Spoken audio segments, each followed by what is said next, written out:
कविता है मित्रों, इस ये पंक्तियां निश्चित रूप से जो निराश, जो हताश और जो टूटे हुए लोग हैं उनके लिए किसी इंजेक्शन से कम नहीं है। यदि हम इसको कि हर मनुष्य निराश होता है, हताश होता है, फिर वो उठता है, खड़ा होता है, फिर दौड़ता है, चलता है, लेकिन कई बार पूरे मन से दौड़ने और चलने के बावजूद भी बिखर जाता है, घिर जाता है। उसके पास दो रास्ते हैं कि वो घिरा है तो उससे उठना है या फिर घिरे हुए ही रहना है। यह जीवन की सच्चाई है। लेकिन मैं आप इन सब चीजों से अलग मैं आपको कहता हूं कि शब्द ब्रह्म है। जब भी आप निराश हो तो पूरे आधुनिक युग में इससे अच्छी कोई कविता नहीं है।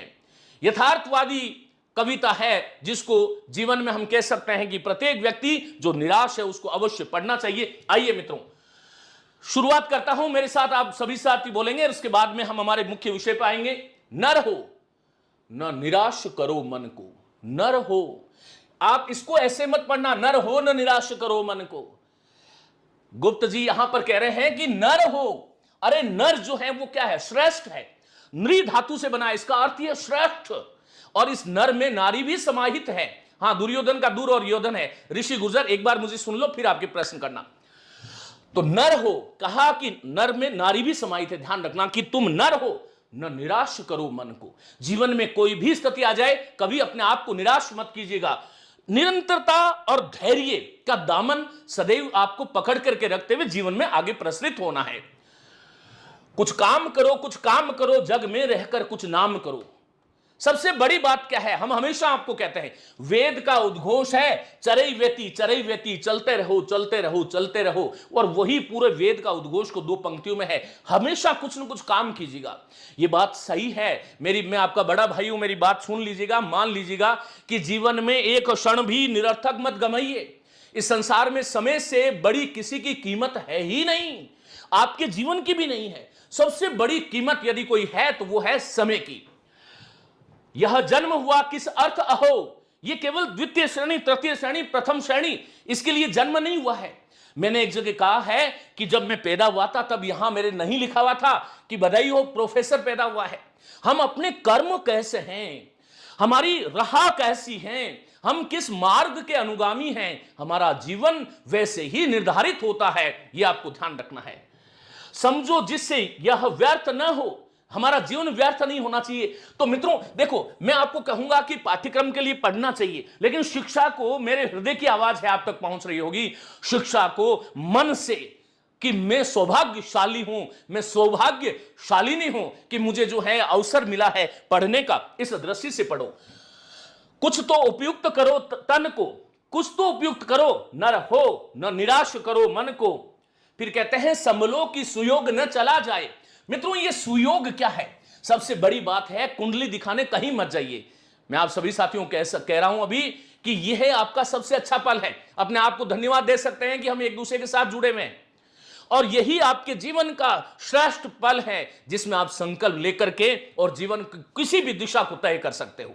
मैं आपको कह रहा हूं कि 1500 पद के आसपास सेकंड ग्रेड का जो है विज्ञप्ति आने वाली है और शीघ्र आने वाली है। मैं हिंदी की बात कर रहा हूं, केवल हिंदी में 1200 से 1500 1800 तक पद हो सकते हैं, ध्यान रखिएगा। उसमें अपने आप को इस प्रकार से तल्लीन होकर के, तल्लीनता के साथ डुबो दीजिएगा कि स्वयं खुद द्वितीय श्रेणी कहेगी भाई आप योग्य हो, आइएगा। संभलो की सुयोग न चला जाए। जीवन में हर व्यक्ति के एक बार नहीं, दो बार नहीं, 3 बार जीवन में हर व्यक्ति का भाग्य जो है, भाग्य आकर के द्वार पर खटखटाता है, लेकिन हम उसको समझ नहीं पाते हैं, दरवाजा खोलते नहीं हैं। फिर जब दूसरी बार खटखटाता है, तीसरी बार खटखटाता है, तो हम हल्का सा दरवाजा खोलते हैं, लेकिन तब तक वो भाग खड़ा होता है, पीछे से गंजा होता है मेरी तरह, और सामने शक्ल उसकी डरावनी होती है और भाग्य हमसे चला जाता है। इसलिए छीन लो, यही सबसे अच्छा पल है। कब व्यर्थ हुआ सदुपाय भला। अरे एक बहुत बड़े व्यक्ति कह रहे हैं, गुप्त जी कह रहे हैं कि जो अच्छे उपाय हैं वो कभी बुरे नहीं हुए। समझो जग को न निरा सपना, ये स्वप्न नहीं है, ये संसार फूल सेमर को। कबीर भक्ति काल में तो ऐसी बातें हो रही थी कि संसार नश्वर है, लेकिन आधुनिक काल में तो मनुष्य जो है वो केंद्र में है। आधुनिक काल का काव्य मनुष्य को केंद्र में रख करके लिखा गया। आधुनिक काल का कवि तार्किक बात कर रहा है। आधुनिक काल का कवि जो है वो समाज और समाज के भी उस वर्ग की बात कर रहा है जो दीन है, जो हीन है और उसके पौरुष से वो हताश हो गया है, उसको जगाने की बात कर रहा है। और इसलिए समझो जग को निरान सपना, पथ आप प्रशस्त करो अपना। इस सृष्टि में आपको कोई भी 100% सफल नहीं कर सकता और 100% असफल भी नहीं कर सकता। यदि आप सफल होते हैं तो 99% आपका योगदान है, 1% किसी की प्रेरणा होती है, और जब आप असफल भी होते हैं तब भी 99% आप ही का योगदान है और 1% किसी की कुप्रेरणा होती है।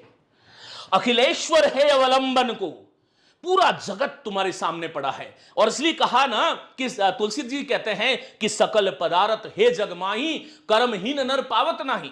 इस संसार में सब कुछ है, कर्महीन व्यक्ति को कुछ नहीं मिलता। इसलिए मेरे साथ बोलो, नर हूं, बोलिएगा, नर हूं न निराश करूंगा मन को। बोलिए मेरे साथ, घबराइए मत, नर हूं न निराश करूंगा मन को।